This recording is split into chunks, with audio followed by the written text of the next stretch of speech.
If you're self-isolating, spare a thought for the Venetians some 600 years ago during the Bubonic plague. NTD's Eddie Aitken has more about the city's quarantine islands. The island of Lazaret in Venice is where the word quarantine originates.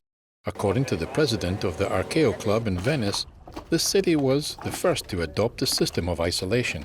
Venice made use of the islands and the characteristics of its own territory formed of bigger and smaller islands spread across the lagoon. He says back then the two islands, the old and the new Lazaret, were used for quarantine. While the sick ones used to go to the old Lazaret, the healthy ones were placed in the new Lazaret. The bubonic plague spread to Venice mostly through black mice from the sea and from the ships travelling from Africa or the East. Passengers and the crew were required to isolate for a period of about 40 days. Quarantena in Venetian translates to 40 days.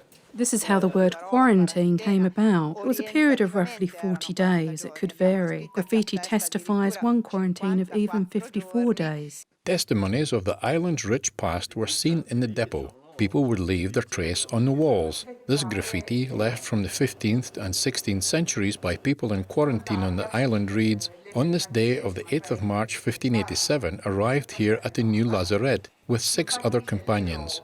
Today the depot is a museum where Venetian boats and artifacts from Lazaret Island and other parts of the lagoon are on display." Eddie Aitken, NTD News.